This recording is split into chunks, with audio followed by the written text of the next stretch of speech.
your girl Mariah, better known as BeatByMariahB. Happy MLK Day. I hope everybody is doing wonderful and you all have had a wonderful and restful self-care weekend. Even if you've had to work, I hope you have found moments for you to be able to take care of mind, body, and spirit. And today we are 19 days into the month of January. That's absolutely crazy. Shout out to my god sister. Today is her 30th birthday. So everybody leave down below in the comments. Happy 30th birthday, Anna. Love you, girl. Welcome to the 30 Club. Dirty 30. Okay, today we're going to do another episode of Beauty Spilled, and today's episode is going to be about how do you persevere on social media as a beauty content creator. So for me, I have multiple different platforms. So once upon a time, I was on TikTok. Once upon a time, I was on Lemonade. Once upon a time, I was on Fanbase. Once upon a time, we had MySpace. So once upon a time, I had Tumblr. Once upon a time, I used Pinterest consistently. But today, I have Facebook, Threads, Instagram, and of course, YouTube. And my videos are completely different when it comes to how they perform on each platform. So Facebook, I might get about 100 views on a video, which is a lot of people if 100 people was in one room. Instagram, I'm noticing that if I use the Edits app, I might get between 100 to 150 views versus if I use the regular app within Instagram to do my videos, I might get about 50 to 80 views. And then if I post a video on Threads, I might get no more than about 30 views. And then for YouTube, my videos get hundreds of views, so at least 160 to like 1,000 views. So I get most of my engagement from YouTube, and I typically post the exact same videos on YouTube, Threads, Instagram, and Facebook, but they just all perform differently, and one would be very, very discouraged. For instance, I've had my current Instagram page since July of 2023. So it's 3 years this year, so it's been 2.5 years, and I have less than 30 followers. I have not grown. I've been posting consistently. I just don't get the engagement, but I do engage with other people's content. I do a lot of engaging on Threads, a lot of engagement on Threads, and I do get a lot of traction with my content on Threads. So I feel like I need to post.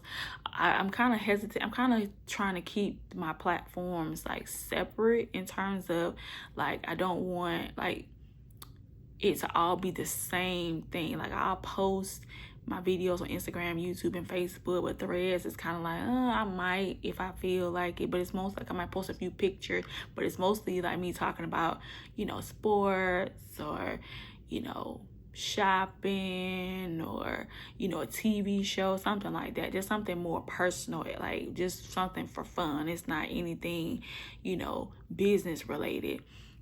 I do get a lot of traction also on my Bendable site. So if you all don't know, Bendable is essentially, like Amazon, where you create lists. If you're an influencer program and you're able to recommend, products that you use in your day-to-day life. So it could be beauty products, skincare products, it could be hair products, it could be food, it could be baby, it could be travel, it could be anything under the sun, right? Anything for your website, digital products, marketing, anything. And people will go on there, they'll look at your recommendations, follow you, and they'll be able to shop. And then you earn a commission from the sales that you end up getting from that particular item. So I've gotten a lot of people to follow my stuff. Your lists are indexed in Google, and you're able to be searchable and findable. So it really is passive income. So I've made a little bit of money, but I haven't made enough to max out just yet. But it's coming, it's coming, it's coming. But I stay grounded because I used to be so consumed with the numbers, but I'm just trying to be more educational. When you offer education and you are informative and trying to give a solution to people, because a lot of people want to learn how to do their makeup. I've run across so many videos with people saying it's 2025, it's 2026, and I don't know how to do a makeup. I'm gonna learn how to do my makeup this year. And I get so intrigued to watch those videos, because I remember starting out doing makeup at 15 and I didn't post my videos on social media, because social media wasn't really that much of a thing. Like Facebook was like kind of really just coming out. We had MySpace, but we didn't post, like we posted pictures, but it wasn't like all this cinematic and aesthetic looking photos. So had I known that, you know, it was going to be, also once upon a time I was also on Snapchat too, but Snapchat has completely changed to where you can get monetized on Snapchat for doing pictures and video. You can be a content creator on Snapchat now. It wasn't like that when I joined in 2014. So it's like crazy now that all these apps have become very, very monetized. So had I known that it was going to be monetized like that, I would have started my YouTube channel years ago when I was 15. I would have started in 2007. I would have started doing YouTube, and my videos would be probably making, you know, me hundreds of thousands of dollars right about now. But, you know, I didn't know. You know, I was just practicing, doing something for fun. I didn't think anything of it. But had I known, I would have definitely been documenting my pictures and my videos, and I definitely would have been posting them on social media, especially on Facebook and YouTube. But now I know. But, you know, I don't let it discourage me. I still, you know, I take my little breaks, because right now I haven't been doing any makeup because I had an allergic reaction the last time I did my makeup to La Roche-Posay Gentle Cleanser. I don't know if it was expired or it was just too much going on my face at once. I don't know, but I broke out. First it was underneath my eyebrows, and then it was underneath my chin. So I just said, okay, I'm just gonna give it a week or so to kind of clear out, drink my water, kind of flush it out, and then I'm just gonna go back to doing my makeup. My brushes were clean, so I don't know what happened, but I had an allergic reaction to the cleanser. So I said, okay, I'm just not gonna do my makeup for at least a week or two until it clears up. But you know, I just don't really think about what people have to say. I don't really get a tons of feedback from people. I just keep showing up, posting in my story. I intentionally don't post a lot of my content in my story initially when I post on my feed, because more people tend to go to my story and they don't go to my feed, and it's the exact same content. So I just post more on my feed, then I might wait a day or two or a week before I post those particular videos on my story to kind of give traction to, okay, I posted this a week ago, here you go, look at it. But I've also, like I said, been getting rid of people that don't follow my content, you know, and I always support them. It's just more peaceful that way, you know.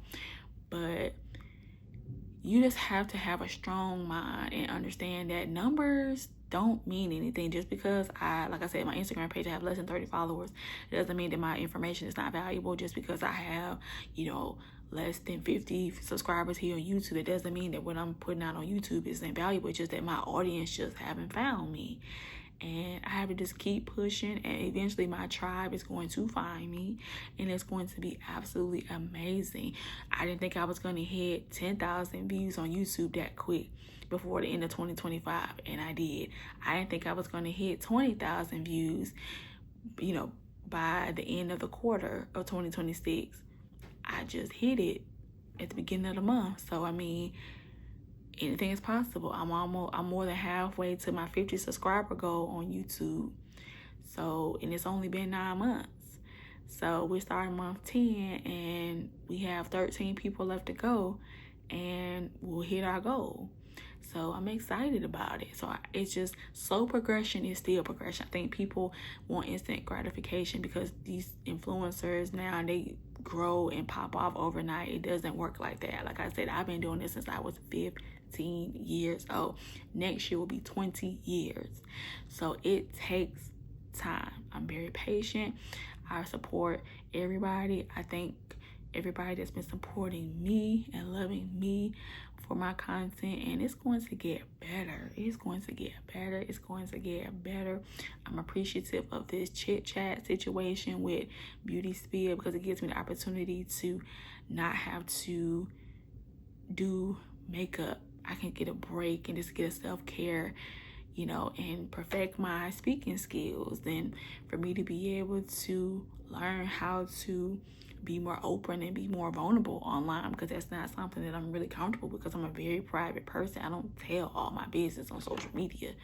You know, I learned the hard way about that. So, you know, but this year is starting off to be amazing. You know, I'm still doing my Quietly Becoming series. I haven't done any more videos lately because I've been doing makeup content, and I've been kind of slowing down with, you know, makeup the last couple of weeks because, like I said, I just had an allergic reaction, but I'm gonna be getting back to it this week. So make sure that you tune in for those videos and tutorials, my posts. I love you all. Make sure that you all like, comment, share, save, subscribe, and hype this video up to reach the maximum capacity for people on YouTube so we can reach our 50 bombshells before the end of the quarter. I love you all. Have a great rest of your Martin Luther King Day, and I will talk to you all on the next episode. Bye.